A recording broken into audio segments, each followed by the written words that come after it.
Welcome to my channel. இது போன்ற சுவாரஸ்யமான செய்திகளை தெரிந்து கொள்ள மறக்காம நம்மளுடைய சேனலை சப்ஸ்கிரைப் பண்ணி வச்சுக்கோங்க. கங்கா தனது குழந்தைக்கு பாலூட்டும் போதெல்லாம் அவளுடைய கொழுந்தன் அவள் அருகில் வந்து நிற்பான். ஆனால் அவளால் அவனிடம் எதுவும் சொல்ல முடியவில்லை. ஏனெனில் அவளுடைய கணவன் இறந்து விட்டதால் வீட்டை அவளுடைய கொழுந்தன் தான் கவனித்து வந்தான். அவளுடைய கொழுந்தன் பார்க்க மிகவும் அழகாக இருந்தான். ஆனால் கங்கா அவனிடம் ஒருபோதும் பேசியதில்லை. ஒரு நாள் இரவு அவர்கள் இருவரும் வீட்டில் தனியாக இருந்தனர். கங்கா தனது குழந்தைக்கு பாலூட்டி கொண்டிருக்கும் போது அவளுடைய அதை பார்த்து விட்டான். உடனே கதவை பூட்டிக்கொண்டு கங்காவில் அருகில் வந்து நின்றான். அதன் பிறகு கங்கா பார்க்க மிகவும் அழகாக இருந்ததால் அவளுடைய பெற்றோருக்கு அவளை பற்றிய மிகவும் கவலை இருந்தது. காரணம், கங்கா மிகவும் அழகாக இருந்ததால் அவளை பார்த்த எவரும் அவளது அழகில் மயங்கி விடுவார்கள். அதனால் அவளுடைய பெற்றோர் அவளுக்கு 20 வயது முதல் மாப்பிள்ளை தேடத் தொடங்கினர். ஆனால் கங்காவுக்கு அவளது பெற்றோர் பார்த்த பையனை திருமணம் செய்ய விருப்பம் இல்லை.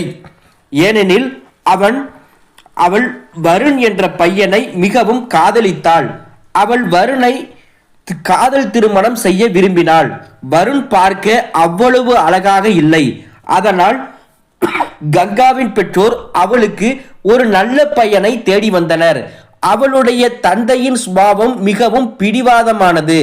அவர் கங்காவிடம் ஏற்கனவே சொல்லிவிட்டார், நீ வருணை திருமணம் செய்தால் இந்த வீட்டின் கதவுகள் உனக்கு நிரந்தரமாக மூடப்படும். ஆனால் வருணின் குடும்பத்தினருக்கு இந்த திருமணத்தில் எந்த ஆட்சேபனையும் இல்லை. வருணின் தாயார் காதலிப்பது ஒன்றும் குற்றமில்லை என்றும் சொன்னார். அவனுடைய வீட்டில் அவனுடைய தம்பி மற்றும் தாய் என 3 மட்டுமே வசித்து வந்தனர். கங்கா வருணுடன் அவளுடைய திருமணம் அமைதியாகவும் இரு குடும்பங்களின் சம்மதத்துடனும் நடக்க வேண்டும் என்று விரும்பினாள். ஆனால் அது நடக்கவில்லை. சில காரணங்களால் அவளுடைய குடும்பத்தினரினும் எதிர்ப்பை மீறி திருமணம் செய்ய வேண்டியிருந்தது. அவள் திருமணம் செய்து கொண்டு வருணின் வீட்டிற்கு வந்தபோது அவளுடைய மாமியார், நீ கவலைப்படாதே, மெதுவாக எல்லாம் சரியாகிவிடும் என்று அவளுக்கு தைரியம் சொன்னார். கங்காவுடைய மாமியாருக்கு கங்காவின் தந்தையின் கோபம் ஒருபோதும் தணியாது என்பது நன்றாக தெரியும். ஏனெனில் கங்காவுக்கு ஒரு தங்கை இருந்தாள். முதலில் கங்காவுக்கு ஒரு நல்ல பையனுடன் திருமணம் செய்து வைக்க வேண்டும். அதன் பிறகு அவளுடைய தங்கைக்கு திருமணம் செய்ய வேண்டும் என்பது கங்காவின் தந்தையின் விருப்பமாக இருந்தது. ஆனால் கங்கா காதல் திருமணம் செய்து கொண்டதால் இப்போது அவளுடைய தங்கையின் திருமணத்திற்கு தடைகள் வரலாம்.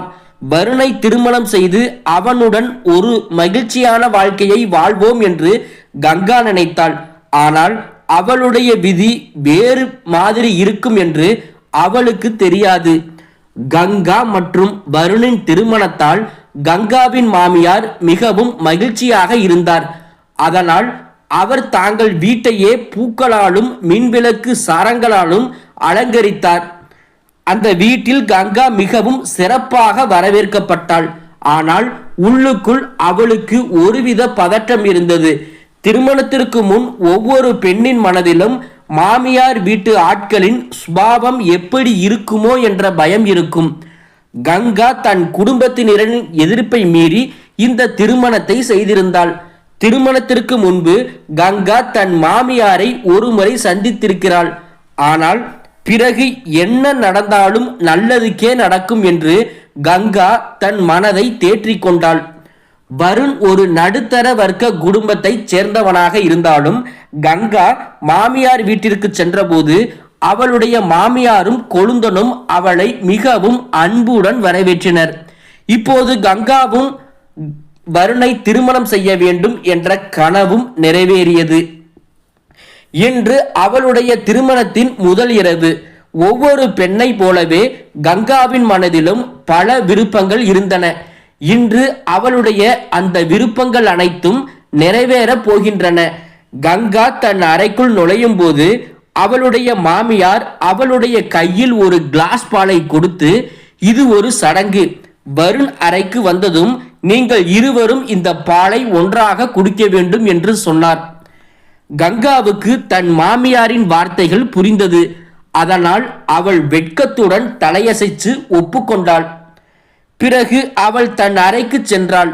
அறைக்குள் நுழைந்ததும் அறை முழுவதும் பூக்களால் அலங்கரிக்கப்பட்டதை கண்டாள். அவள் தன் கையில் இருந்த பால் கிளாஸை மேசையில் வைத்துவிட்டு படுக்கையில் சென்று அமர்ந்தாள். கங்கா வருணை காதல் திருமணம் செய்திருந்தாலும் உள்ளுக்குள் அவளுக்கு கொஞ்சம் பயம் இருந்தது. திருமணத்திற்கு முன்பு கங்கா வருணுடன் நிறைய பேசுவாள். ஆனால் இன்று என்ன பேசுவது, அடுத்து என்ன நடக்கும், எப்படி நடக்கும் என்று அவளுக்கு புரியவில்லை. பிறகு அவள் அமைதியாக உட்கார்ந்திருந்து தன் கணவன் வருண் அறைக்கு வருவதற்காக காத்திருந்தாள். சிறிது நேரத்தில் வருண் அவர்களின் அறைக்கு வந்தபோது அவனை கண்டதும் கங்காவின் இதய துடிப்பு அதிகரித்தது. அவளது நெற்றியில் வியர்வை வழிந்தது. வருண் மெதுவாக சென்று கங்காவின் பக்கத்தில் அமர்ந்து, என்ன கங்கா, இன்று நீ மிகவும் பயந்தவளாக தெரிகிறாய். காதலிப்பதால் குடும்பத்தை பற்றிய கவலை மனதில் இருக்கும் என்பது இயல்புதான் என்று வருணும் புரிந்து கொண்டான். அவன் கங்காவின் கையை பிடித்து கொண்டு, நான் உனக்கு சத்தியம் செய்கிறேன், நான் என் வாழ்நாள் முழுவதும் உன்னுடன் இருப்பேன். உன்னை எப்போதும் மகிழ்ச்சியாக வைத்திருக்க முயற்சி செய்வேன். உன் கண்களிலிருந்து ஒரு துளி கண்ணீர் விடமாட்டேன் என்றான். வருண் கங்காவுடன் பேசிக் கொண்டிருந்த போதே அவள் மிகவும் அன்புடன் அவனை பார்த்தாள். அவளுடைய கண்களில் அவனுக்கான எல்லையற்ற அன்பு தெரிந்தது. இப்போது அவளுடைய மனதில் இருந்த பயம் நீங்கியது. வருண் அவளை மிகவும் அன்புடன் கட்டிப்பிடித்து விளக்கை அணைத்தான். அதன் பிறகு அவர்கள் இருவரும் ஒருவருக்கொருவர் எல்லையற்ற அன்பை செலுத்தினர். அதை வார்த்தைகளால் விவரிக்க முடியாது. காலை அறையின் கதவை தட்டும் சத்தம் கேட்டு கங்கா விழித்தாள். கங்கா கதவை திறந்தபோது அவளுடைய மாமியார் வெளியே நின்றிருந்தார். அவள் மாமியார், இன்று நம் குடும்பத்தினரை சந்திக்கும் சில சடங்கு உள்ளது, சீக்கிரம் தயாராகி கீழே வா. மேலும் கங்கா வருணையும் எழுப்பி என்று கூறினார். மாமியார் சென்ற பிறகு கங்கா கதவை மூடிவிட்டு வருணை எழுப்ப ஆரம்பித்தாள். அநேகமாக வருணுக்கு தூக்கத்திலிருந்து எழுந்திருக்க மனமில்லை. அவன் கங்காவிடம், பிளீஸ் கங்கா, இன்னும் கொஞ்ச நேரம் தூங்கவிடு, நீயும் வா தூங்கு என்று சொல்லி மீண்டும் கங்காவை தன் அணைப்பிற்குள் இழுத்தான். அப்போது கங்கா, இல்லை இல்லை அம்மா இப்பதான் வந்தாங்க, சில சடங்குகள் இருப்பதாக நம்ம இருவரையும் சீக்கிரம் தயாராகி கீழே வர சொன்னார்கள் என்று ஒரே மூச்சில் சொன்னாள். ஆனால் வருண் கங்கா சொன்ன எதையுமே கேட்கவில்லை. ஏனென்றால் இன்று வருண் சற்று அதிக ரொமான்டிக் மனநிலையில் இருந்தான். மீண்டும் அவளை படுக்கைக்கு இழுத்தான். அதன் பிறகு கங்கா குளிக்கச் சென்றாள். குளித்துவிட்டு வந்த பிறகு அவள் ஒரு அழகான புடவையை அணிந்து கொண்டாள். சிறிது நேரம் கழித்து வருணும் குளித்துவிட்டு தயாரானான். பிறகு அவர்கள் இருவரும் ஹாலுக்கு வந்தனர். அங்கு அனைத்து விருந்தினர்களும் அவளுக்காக காத்திருப்பதை கண்டனர். முதலில் இருவரும் ஒன்றாக காலை உணவை உண்டனர். அதன் பிறகு உடனடியாக சடங்கு தொடங்கியது. கங்காவை பார்த்த ஒவ்வொரு பெண்ணும் அவளுடைய அழகை மிகவும் புகழ்ந்தே தள்ளினர். அது கங்காவுக்கும் மகிழ்ச்சியை அளித்தது. சடங்கு தொடங்கிய போது கங்காவுக்கு அவளுடைய கொழுந்தன் தன்னை மிகவும் வித்தியாசமான பார்வையில் பார்ப்பதை அவள் கவனித்தாள். ஆனால் அவள் அதை தன் தவறு என்று நினைத்து அலட்சியப்படுத்தினாள். ஏனென்றால் அவள் அவனை அன்றுதான் முதல் முறையாக பார்த்திருந்தாள்.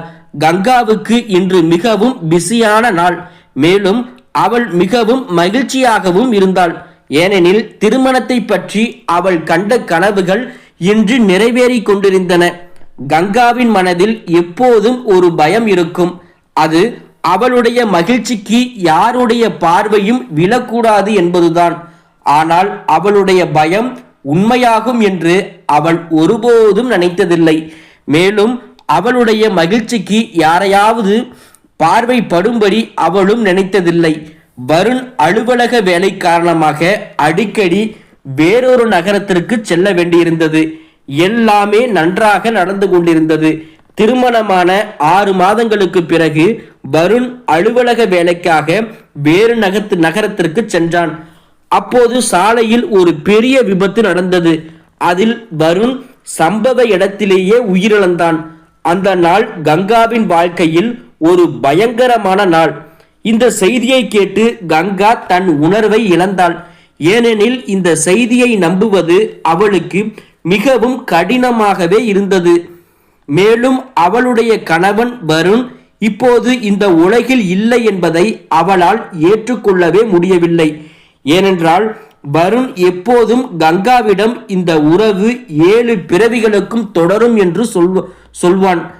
அப்படி இருக்கையில் அவன் எப்படி கங்காவை இவ்வளவு சீக்கிரம் விட்டுவிட்டு செல்ல முடியும்?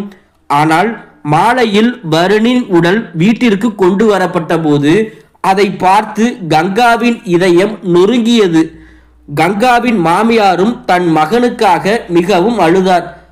தன் மகளுக்கு துயரம் நேர்ந்திருப்பதை கேட்டு கங்காவின் பெற்றோரும் கடந்த கால விஷயங்களை எல்லாம் மறந்து வருணின் இறுதி சடங்கிற்கு வந்தனர். கங்கா தன் பெற்றோரிடம் அழுது கொண்டே, உங்கள் ஆசிர்வாதம் இல்லாமல் என் திருமணம் வெற்றி பெறவில்லை என்று சொன்னாள்.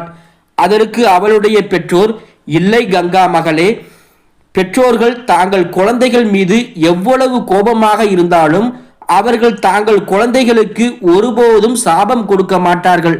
ஆனால் விதியில் எழுதப்பட்டதை இதுவரை யாரும் மாற்ற முடியவில்லை என்பதும் உண்மைதான் என்று சொன்னார்கள். அனைவரின் முன்னிலையிலும் வருண் அருகில் உள்ள சுடுகாட்டில் தகனம் செய்யப்பட்டான். 2 நாட்களுக்கு பிறகு கங்காவின் பெற்றோர்கள் தாங்கள் வீட்டிற்கு செல்ல முடிவு செய்தனர். அவர்கள் கங்காவை அணைத்து ஆசிர்வதித்துவிட்டு தாங்கள் வீட்டிற்கு சென்றனர். பிறகு 2 வாரங்கள் கழிந்தன. கங்காவின் பெற்றோர்கள் மீண்டும் கங்காவை சந்திக்க வந்தனர். அப்போது கங்கா தன் அறையிலிருந்து வெளியே வந்தபோது திடீரென்று மயக்கம் அடைந்து கீழே விழுந்தாள். கங்கா மயக்கம் தெளிந்து எழுந்தபோது அவள் மருத்துவமனையில் இருந்தாள். கங்காவுக்கு சுயநினைவு வந்ததும் மருத்துவர் அவளை பார்த்து, இன்று முதல் நீ உன் உடல்நிலையை பார்த்து கொள்ள வேண்டும், ஏனென்றால் இப்போது நீ தாயாக போகிறாய் என்று சொன்னார்கள். இந்த செய்தியை கேட்டு கங்காவுக்கு மகிழ்ச்சி அடைவதா அல்லது வருத்தப்படுவதா என்று தெரியவில்லை. ஏனெனில் இந்த செய்தியை கேட்டவுடன் அவள் முதலில் மகிழ்ச்சி அடைந்தாள். ஆனால் பிறகு தன் குழந்தைக்கு தந்தையின் ஆதரவு இருக்காது என்று நினைத்து வருத்தம் அடைந்தாள். இந்த எண்ணத்தால் கங்காவின் பெற்றோரும் சோகமாக தெரிந்தனர். ஆனால் அவளுடைய மாமியார் இந்த செய்தியை கேட்டு மகிழ்ச்சியாக தெரிந்தார்.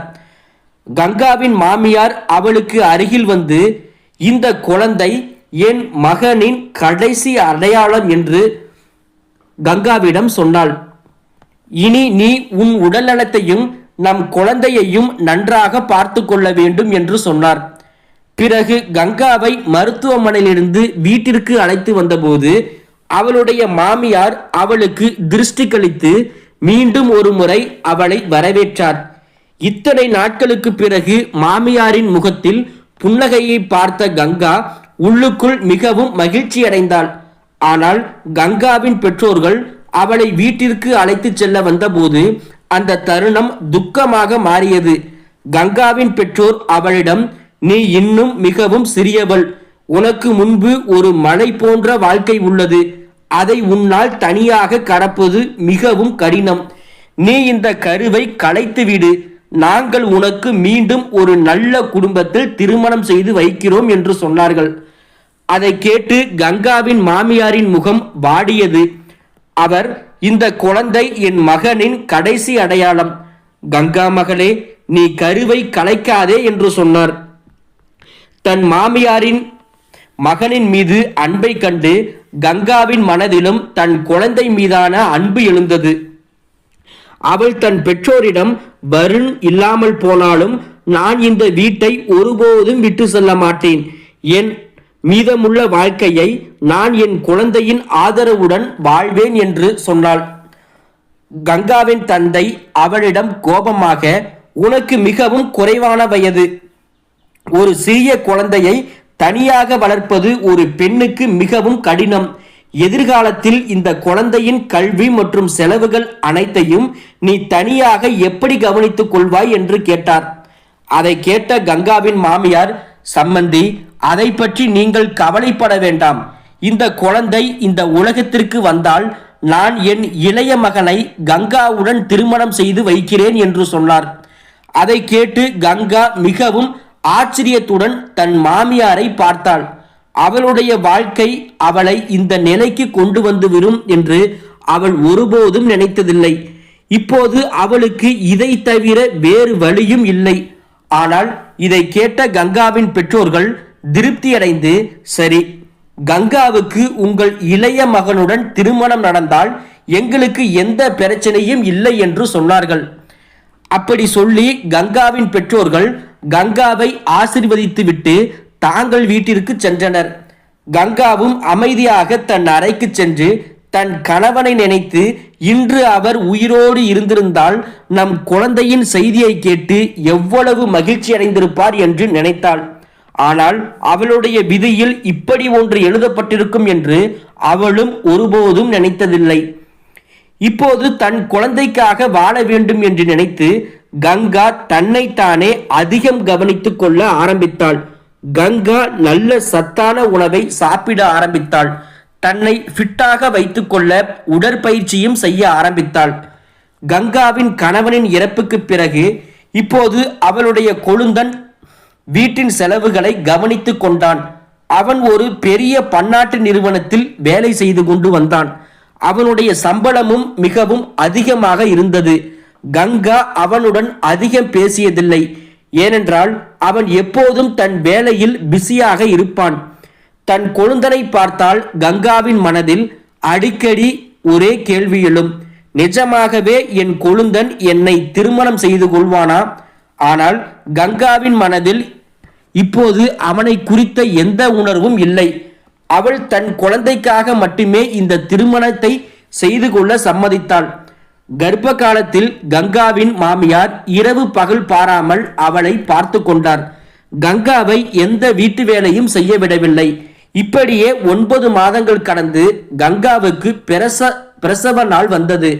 அவள் ஒரு அழகான ஆண் குழந்தையை பெற்றெடுத்தாள். தன் பேரனை பார்த்த கங்காவின் மாமியார் மிகவும் மகிழ்ச்சி அடைந்தார். பிறகு அவர்கள் தாங்கள் சுற்றுப்புறத்தில் உள்ள அனைவருக்கும் இனிப்புகள் கொடுத்தனர். சில நாட்களுக்கு பிறகு கங்காவை மருத்துவமனையிலிருந்து வீட்டிற்கு அழைத்து வந்தபோது அவளுடைய மாமியார் அவளை வரவேற்பதில் எந்த குறையாகவும் விடவில்லை. அவர்கள் மீண்டும் ஒரு முறை கங்காவையும் தாங்கள் பேரனையும் மிகவும் சிறப்பாக வரவேற்றனர்.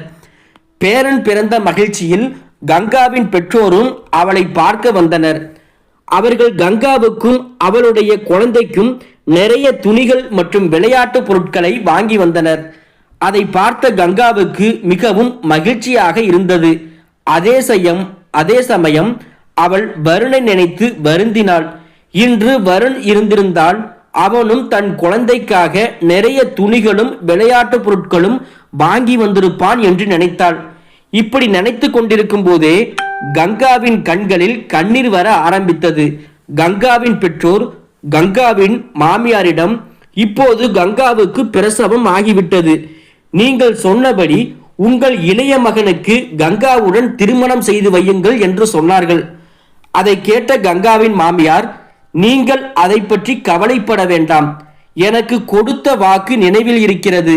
நான் சீக்கிரமே கங்காவுக்கு என் இளைய மகன் அர்ஜுனுடன் திருமணம் செய்து வைக்கிறேன் என்று சொன்னார். பிறகு சில நாட்கள் கடந்து சென்றன. இப்போது கங்காவுக்கு ஒரு கவலை ஏற்பட்டது. அர்ஜுன் இந்த திருமணத்திற்கு மறுத்துவிடக் கூடாது என்று அவளும் நினைத்தாள். ஏனென்றால் கங்கா இதுவரை தன் கொழுந்தன் வாயிலிருந்து தாங்கள் திருமணம் பற்றி கேட்டதே இல்லை. அவள் தன் மாமியாரின் வாயிலிருந்து மட்டுமே இதை கேட்டுக்கொண்டிருந்தாள். அர்ஜுன் திருமணத்திற்கு மறுத்துவிட்டால் அவள் எங்கு செல்வாள்? அவளையும் அவள் குழந்தையையும் யார் ஏற்றுக்கொள்வார்கள்? இந்த கவலைதான் அவளுக்கு இரவு பகலாக இருந்தது. ஒரு நாள் இரவு கங்கா தண்ணீர் குடிக்க எழுந்தாள். சமையலறைக்கு சென்றபோது அவளுடைய மாமியாரின் அறையிலிருந்து பேச்சு சத்தம் கேட்டது. கங்கா அவளுடைய மாமியாரின் அறைக்கு அருகில் சென்று கதவில் காதை வைத்து கேட்டாள். அவளுடைய மாமியார் அர்ஜுனிடம் அவர்களின் திருமணம் பற்றி பேசிக் கொண்டிருந்தார். ஆனால் அர்ஜுன் திருமணத்திற்கு மறுத்து கொண்டிருந்தான். அவன் தன் தாயிடம், கங்கா என் அண்ணி, நான் எப்படி அவளை திருமணம் செய்து கொள்ள முடியும் என்று கேட்டான். அதற்கு அவளுடைய மாமியார் அர்ஜுனிடம், நீ அவளை திருமணம் செய்யவில்லை என்றால் அவள் நமது வருணின் குழந்தையுடன் சென்று விடுவாள். நான் அவளுடைய பெற்றோரிடம் உங்கள் இருவருக்கும் திருமணம் செய்து வைப்பதாக வாக்குறுதி அளித்துள்ளேன் என்று சொன்னார். அவளுடைய மாமியார் அர்ஜுனிடம் இந்த திருமணத்திற்கு ஒப்புக்கொள்ளுமாறு கெஞ்சினார். நீ கங்காவை திருமணம் செய்து கொண்டால் உன் அண்ணனின் குழந்தைக்கு தந்தையின் ஆதரவு கிடைக்கும். உன் அண்ணனின் குழந்தைக்கு ஒரு நல்ல வாழ்க்கை கிடைக்க வேண்டும் என்று நீ விரும்பவில்லையா? உன் அண்ணனின் ஆத்மா சாந்தியடைய வேண்டும் என்று நீ விரும்பவில்லையா என்று கங்காவின் மாமியார் அர்ஜுனுக்கு புரிய வைக்க முயற்சி செய்து கொண்டிருந்தார். ஆனால் அர்ஜுனின் வாயிலிருந்து ஒரு வார்த்தையும் வரவில்லை. அவன் அமைதியாக இருந்ததை பார்த்து கங்கா தன் அறைக்கு சென்று திரும்பினாள். அன்று மீண்டும் கங்கா வருணை நினைத்து அழுது கொண்டிருந்தாள்.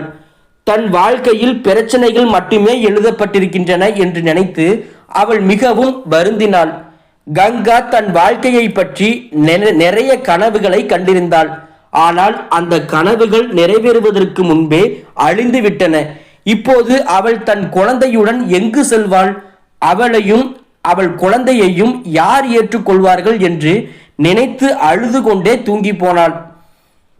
காலையில் தாமதமாக எழுந்தபோது வீடுகள் முழுவதும் பூக்களால் அலங்கரிக்கப்பட்டிருப்பதை கண்டாள். மேலும் வீட்டிற்கு வெளியே பந்தல் போடும் வேலை நடந்து கொண்டிருந்தது. கங்கா தன் மாமியாரிடம் இதை பற்றி கேட்டபோது அவளுடைய மாமியார், இன்று உனக்கும் அர்ஜுனுக்கும் திருமணம் என்று சொன்னார். அதை கேட்டு கங்கா ஆச்சரியமடைந்து யோசிக்க ஆரம்பித்தாள். இரவில் நான் கேட்டது என்ன? அர்ஜுன் இவ்வளவு சீக்கிரம் திருமணத்திற்கு எப்படி ஒத்துக்கொண்டான் என்றும் நினைத்தாள். ஆனால் அவளால் தன் மாமியாரிடம் இதை பற்றி கேட்க முடியவில்லை. கங்காவின் மாமியார் அவளுக்கு திருமணத்திற்கு ஒரு அழகான புடவையை கொடுத்து, இதுதான் உன்னுடைய திருமண புடவை, சீக்கிரம் தயாராகு என்று சொன்னார். திருமண புடவையை பார்த்த கங்கா மீண்டும் வருணின் நினைவில் மூழ்கினாள். இன்று வருண் உயிரோடு இருந்திருந்தால் நான் இந்த புடவையை அணிய வேண்டியிருக்காது என்று நினைத்தாள். ஆனால் விதியில் எழுதப்பட்டதை இப்போது யாராலும் மாற்ற முடியாது.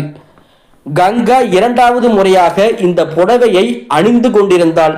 புடவையை அணிந்தபோது அவளுக்கு தன் விதியின் மீது மிகவும் கோபம் வந்தது. சிறிது நேரம் கழித்து அவள் தயாராகி அறையிலிருந்து வெளியே வந்தாள். அவளுடைய மாமியார் அவளை வெளியே பந்தலில் அமர வைத்தார். அப்போது அவள் பார்வை அர்ஜுன் மீது விழுந்தது. பந்தலில் அமர்ந்திருந்த அர்ஜுனின் முகத்தில் சிரிப்பே இல்லை. அவன் தலையை குனிந்தபடி அமைதியாக இருந்தான். அவனை பார்த்தால் அவன் இந்த திருமணத்தை கட்டாயத்தின் பேரில்தான் செய்வதாக தோன்றியது. அப்போது நானும் இந்த திருமணத்தை கட்டாயத்தின் பேரில்தான் செய்கிறேன் என்று அவளும் உணர்ந்தாள். கங்கா மற்றும் அர்ஜுனின் திருமணம் மிகவும் எளிமையாக நடந்தது. இந்த திருமணத்தில் அவளுடைய பெற்றோர்களும் கலந்து கொண்டனர். அதன் பிறகு இருவரின் பெரியவர்களின் கால்களில் விழுந்து ஆசீர்வாதம் வாங்கினர். அவளுடைய மாமியார் கங்காவை அர்ஜுனின் அறைக்கு அனுப்பிய போது அவள் மிகவும் பயந்தாள். ஏனென்றால் இன்று அர்ஜுன் அவளிடம் எப்படி நடந்து கொள்வான் என்று அவளுக்கு தெரியாது. இன்று இரவு தன் வாழ்க்கையின் மிகவும் விசித்திரமான இரவாக இருக்கலாம் என்று நினைத்து அவள் மிகவும் கவலைப்பட்டாள். கங்கா அமைதியாக படுக்கையில் சென்று அமர்ந்து காத்திருந்தாள். இரவு 2 மணி ஆனது. ஆனால் அர்ஜுன் இன்னும் அறைக்கு வரவில்லை. அரை மணி நேரத்திற்கு பிறகு அர்ஜுன் அறைக்கு வந்தபோது கங்கா விழித்திருந்ததை கண்டும் அவளிடம் எதுவும் பேசவில்லை. அதனால் கங்காவும் அவனுடன் எதுவும் பேசவில்லை. ஏனென்றால் இன்று அவர்கள் இருவருக்கும் இடையிலான உறவு மாறியிருந்தது. இன்று அவர்கள் இருவரும் கணவன் மனைவி என்ற உறவில் இருந்தனர். ஆனால் கணவன் மனைவி என்ற உணர்வு இல்லை. அர்ஜுன் அமைதியாக படுக்கையிலிருந்து தலையணையை எடுத்துக்கொண்டு பால்கனிக்கு சென்று படுத்து கொண்டான். அர்ஜுனின் இந்த நடத்தை கங்காவை மிகவும் குழப்பமடைய செய்தது. ஆனாலும் அவளால் அர்ஜுனிடம் எதுவும் பேச முடியவில்லை. அவள் அமைதியாக தூங்கச் சென்றாள். காலையில் கங்கா தூக்கத்திலிருந்து எழுந்தபோது அர்ஜுன் அவளுக்கு முன்பே அறையிலிருந்து வெளியே சென்று விட்டான். இந்த உறவை ஏற்றுக்கொள்வது அவனுக்கு மிகவும் கடினமாக இருக்கும் என்பது கங்காவுக்கும் தெரியும். ஆனால் அவளுக்கு அதுவும் தெரியும். பேசாமல் இருப்பதன் மூலம் இதற்கு எந்த தீர்வும் கிடைக்காது. கங்காவின் மாமியார் அவர்களின் உறவில் இடைவெளி இருப்பதாக நினைத்து கங்காவிடம் இரவு முழுவதும் சோனு மிகவும் சோர்ந்து நிம்மதியாக தூங்கினாள். ஆனால் இப்போது தூக்கத்திலிருந்து எழுந்ததும் அழ ஆரம்பித்து விட்டான் என்று சொன்னார். கங்கா தன் மாமியாரிடம் அவனுக்கு பசி எடுத்திருக்கும் என்று சொன்னாள். அவன் உடனே தன் குழந்தையை நெஞ்சோடு அணைத்து பாலூட்ட ஆரம்பித்தாள். கங்கா தன் குழந்தைக்கு பாலூட்டு கொண்டிருந்த போது அர்ஜுன் அறைக்குள் வந்தான். அவனை கண்டதும் கங்கா தன் குழந்தைக்கு பாலூட்டுவதை நிறுத்திவிட்டு அவனை பக்கத்தில் வைத்தாள். அநேகமாக அவள் சற்று சங்கடமாக உணர்ந்திருக்கலாம். ஏனென்றால் இதற்கு முன்பு இப்படி நடந்ததில்லை. அவள் தன் அறைக்கு சென்று குழந்தைக்கு பாலூட்டுவாள். அர்ஜுனும் கங்காவை பார்த்து தலையை குனிந்தான். அநேகமாக கங்கா குழந்தைக்கு பாலூட்டு கொண்டிருந்தாள் என்பது அவனுக்கும் தெரியாது. அர்ஜுன் மற்றும் கங்காவின் உறவு எப்போதும் நன்றாக மாறும். அவர்களின் உறவு இதற்கு மேல் செல்லுமா என்பது அவர்கள் இருவருக்குமே தெரியாது. சில நாட்கள் கடந்து சென்றன. இப்போது அர்ஜுன் கங்காவின் குழந்தையை மிகவும் நேசிக்க ஆரம்பித்தான். அவனுக்காக புதிய புதிய விளையாட்டு பொருட்களை வாங்கி கொடுத்தான். மேலும் தந்தையை போன்ற அன்பையையும் கொடுத்தான். ஆனால் இன்று வரை கங்கா மற்றும் அர்ஜுனுக்கும் இடையே கணவன் மனைவி உறவு உருவாகவில்லை. ஒரு நாள் இரவு கங்காவுக்கு உடல்நலம் சரியில்லை. அவளுக்கு மிகவும் காய்ச்சல் இருந்தது. அவளுடைய குழந்தை பசியால் சத்தமாக அழ ஆரம்பித்தது. அதனால் அவனுக்கு தாய்ப்பால் கொடுக்க ஆரம்பித்தாள். அப்போது அர்ஜுன் அவர்கள் அறைக்கு வந்து அங்கேயே நின்று கொண்டிருந்தான். அவன் அப்படி அவளுக்கு பக்கத்தில் நிற்பதை பார்த்து அவளும் வெட்கப்பட்டாள். ஆனால் அர்ஜுன் அங்கேயே நின்று கொண்டிருந்தான். அர்ஜுனின் இந்த நடத்தை கங்காவுக்கு சுத்தமாக பிடிக்கவில்லை. அவள் எதையாவது சொல்வதற்குள் அர்ஜுன் அவள் குழந்தையை அவளிடமிருந்து பிரித்து, நீங்கள் என்னை தவறாக புரிந்து கொள்கிறீர்கள். நான் இங்கு இதை சொல்லத்தான் வந்தேன். உங்களுக்கு அதிக காய்ச்சல் உள்ளது. இந்த நிலையில் நீங்கள் குழந்தைக்கு பாலூட்டுவது சரியல்ல. அப்படி செய்தால் குழந்தையும் நோய்வாய்ப்படும் என்று சொன்னான். அவ்வளவு சொல்லிவிட்டு அவன் கங்காவின் குழந்தையை வெளியே தூக்கிச் சென்றான். அவனுக்கு அவனாகவே பவுடர் பால் தயாரித்து கொடுக்க ஆரம்பித்தான். இதை பார்த்த கங்காவுக்கு தன் தவறு புரிந்தது. அவள் உடனே எழுந்து வெளியே சென்றாள். அர்ஜுன் தானே அவளுடைய குழந்தைக்கு பவுடர் பால் தயாரித்து கொடுத்து கொண்டிருப்பதை அவள் கண்டாள்.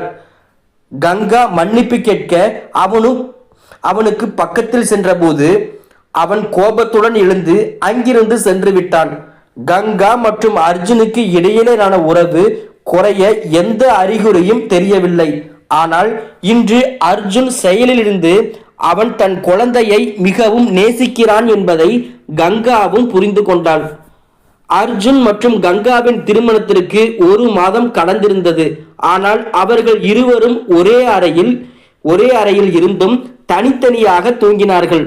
அர்ஜுன் அதே அறையில் உள்ள சோபாவில் தூங்குவான். கங்கா தன் குழந்தையுடன் படுக்கையில் தூங்குவாள். ஒரு நாள் கங்காவின் மாமியார் கங்காவிடம், கங்கா, அர்ஜுனும் நீயும் இந்த திருமணத்தால் மகிழ்ச்சியாக இருக்கிறீர்களா என்று கேட்டார். அதற்கு கங்கா தலையசைச்சு ஆம் என்றாள். பிறகு அவளுடைய மாமியார், உங்கள் இருவருக்கும் இடையே கணவன் மனைவி உறவு ஏற்பட்டிருக்கிறதா என்று கேட்டார். அப்போது தன் மாமியார் என்ன கேட்கிறார் என்பது கங்காவுக்கு நன்றாக புரிந்தது. அதனால் கங்கா இல்லை என்று தலையசைச்சாள். இதை பார்த்து அவளுடைய மாமியார், உங்கள் திருமணமாகி 1 மாதம் ஆகியும் உங்கள் இருவருக்கும் இடையே இன்னும் எந்த உறவும் ஏற்படவில்லை என்பது முற்றிலும் தவறு. திருமணத்திற்கு பிறகு அர்ஜுன் தன்மையாக உன்னிடம் வருவான் என்று நானும் நினைத்தேன். ஆனால் அந்த எண்ணம் தவறு என்று இப்போது எனக்கு தோன்றியது. ஆனால் இப்போது உங்களுக்கு திருமணம் நடந்துவிட்டது. அதனால் நீ இதை பற்றி அர்ஜுனிடம் பேச வேண்டும் என்று நான் நினைக்கிறேன். இந்த உறவை நீங்கள் தொடங்க வேண்டும். ஒருவேளை அவன் உன் உணர்வுகளை புரிந்து கொள்ளலாம். ஏனென்றால் நீங்கள் இருவரும் இப்போது கணவன் மனைவி. அதனால் நீங்கள் என்றாவது ஒரு நாள் இந்த உறவை முன்னோக்கி எடுத்துச் செல்ல வேண்டும் என்றும் மாமியார் சொன்னார். இதை கேட்ட கங்காவுக்கும் தன் மாமியார் சொல்வது சரிதான் என்று தோன்றியது. அதனால் இன்று இரவு கங்கா தன் அறையில் அர்ஜுனுக்காக ஆவலுடன் காத்திருந்தாள்.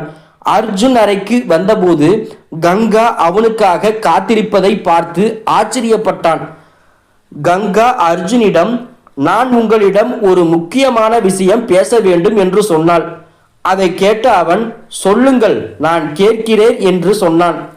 அப்போது கங்கா, இப்படி எத்தனை நாட்களுக்கு நடக்கும்? நாம் எத்தனை நாட்களுக்கு ஒருவருக்கொருவர் விலகி ஓடுவோம்? நம் திருமணமாகி 1 மாதம் ஆகிவிட்டது. ஆனால் இதுவரை நம்மிடையே கணவன் மனைவி என்ற எந்த உறவும் ஏற்படவில்லை என்று சொன்னாள். அதை கேட்ட அவன் மிகவும் கோபமடைந்து, நான் இந்த திருமணத்தை அம்மாவின் பேச்சை கேட்டு செய்தேன்.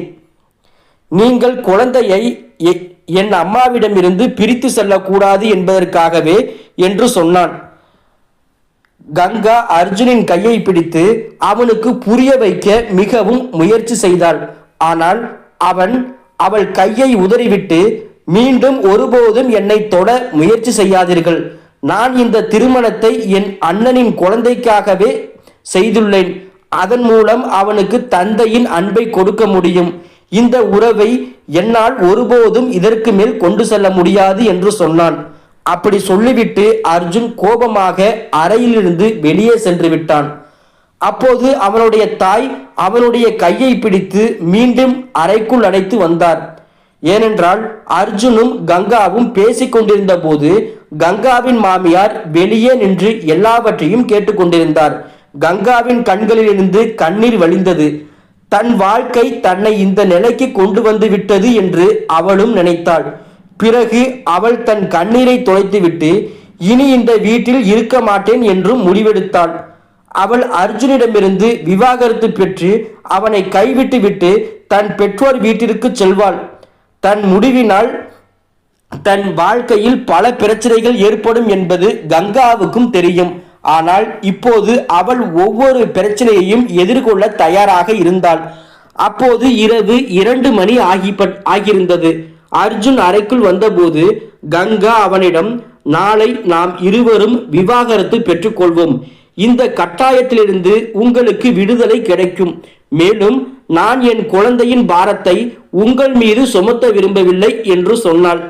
அதை கேட்ட அர்ஜுன் கங்காவில் படுக்கையில் உட்கார வைத்து அவளுடைய காலடியில் அமர்ந்து மன்னிப்பு கேட்க ஆரம்பித்தான். அர்ஜுனுக்கு திடீரென்று என்ன ஆனது என்று கங்காவுக்கு புரியவில்லை.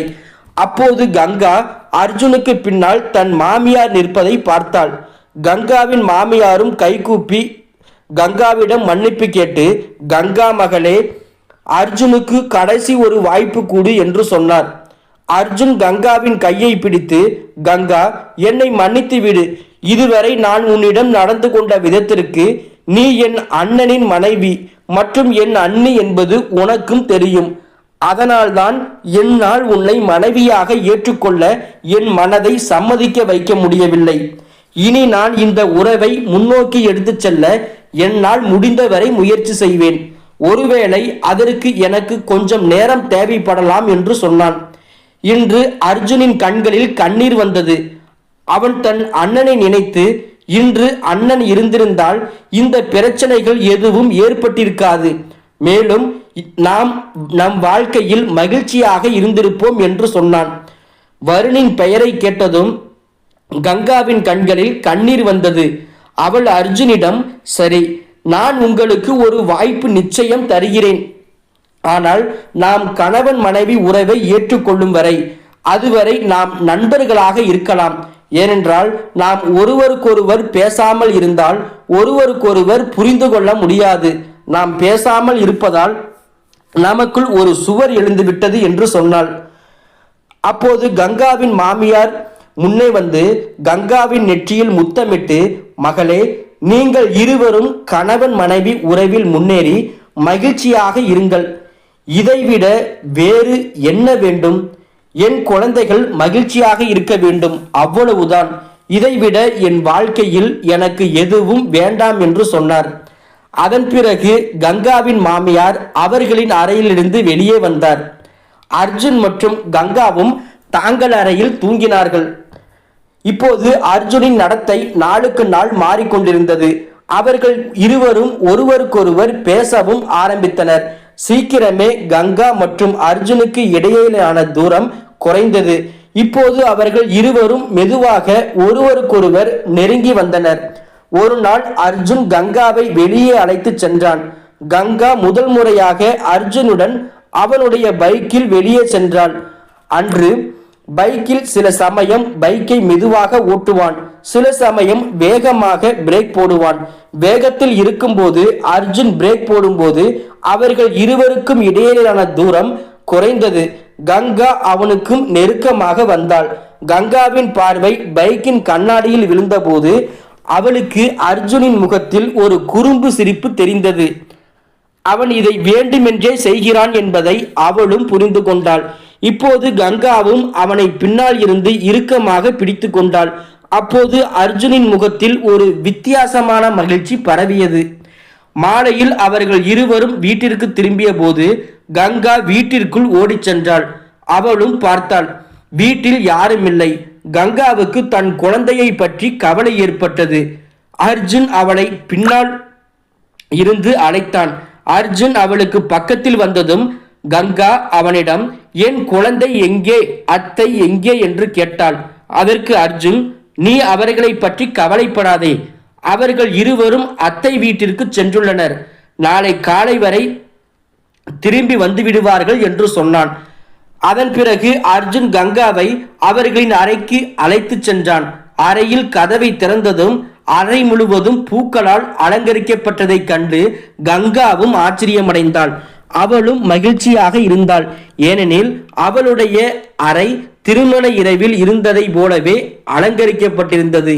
பிறகு இருவரும் ஒருவருக்கொருவர் கைகளை பிடித்து கொண்டு அறைக்குள் நுழைந்தனர். இன்று இரவு அவர்களுக்கு மிகவும் சிறப்பானதாக இருந்தது. அறைக்குள் சென்றதும் அர்ஜுன் கங்காவிடம், இன்று நான் வேண்டுமென்றே உன்னை வெளியே அழைத்து சென்றேன். ஏனென்றால் உனக்காக இந்த சர்ப்ரைஸ் அனைத்தையும் திட்டமிட வேண்டும் என்பதற்காக என்றும் சொன்னான். அர்ஜுன் வாயிலிருந்து இதை கேட்ட கங்கா மிகவும் மகிழ்ச்சி அடைந்தாள். இப்போது அர்ஜுன் மெதுவாக கங்காவுக்கு நெருக்கமாக வந்தான். ஆனால் கங்கா அவனை மெதுவாக தள்ளிவிட்டு அவனிடமிருந்து விலகிச் சென்றாள். ஏனென்றால் அர்ஜுனின் மயக்கும் பார்வையின் அர்த்தம் அவளுக்கு புரிந்தது. அர்ஜுன் மற்றும் கங்காவின் திருமணத்திற்கு இப்போது 2 மாதங்கள் கடந்துவிட்டன. இப்போதுதான் அவர்களுக்கு இடையிலான கணவன் மனைவி உறவு உண்மையிலேயே தொடங்கியது. அர்ஜுன் கங்காவின் கையை தன் கையில் இறுக்கமாக பிடித்து, இந்த உறவை நாம் இறக்கும் வரை தொடருவோம் என்று சொன்னான். அர்ஜுனின் வாயில் வைத்து, கங்கா, பிளீஸ் அர்ஜுன், இனி ஒருபோதும் இறப்பதை பற்றி பேசாதே என்று சொன்னாள். இதை கூறும்போது கங்காவின் கண்களில் இருந்து கண்ணீர் வந்தது. அர்ஜுனும், சரி, இனி நான் ஒருபோதும் உன்னுடைய கண்களில் கண்ணீர் வரவழைக்கும் எந்த விஷயத்தையும் பேச மாட்டேன். நடந்ததை மறந்துவிடு என்று என்னால் உன்னிடம் சொல்ல முடியாது. ஆனால் இனி நான் உன் கண்களில் ஒரு துளி கண்ணீர் கூட வரவிட மாட்டேன் என்று சத்தியம் செய்கிறேன் என்று சொன்னான். அர்ஜுன் கங்காவை தன் அணைப்புக்குள் எடுத்து அறையின் விளக்கை அணைத்தான். இன்று அவர்கள் வாழ்க்கையின் புதிய தொடக்கம் தொடங்கியது. அவர்களுக்கு இடையிலான தூரம் இப்போது அன்பாக மாறியிருந்தது. இப்போது அவர்கள் இருவரும் ஒருவருக்கொருவர் மிகவும் நெருக்கமாக வந்திருந்தனர். இருவரும் ஒருவருக்கொருவர் இதய துடிப்பை தெளிவாக கேட்க முடிந்தது. இந்த வீடியோ பிடிச்சிருந்துச்சு அப்படின்னா மறக்காம நம்மளுடைய சேனலை சப்ஸ்கிரைப் பண்ணிக்கங்க. தேங்க்ஸ் ஃபார் வாட்சிங்.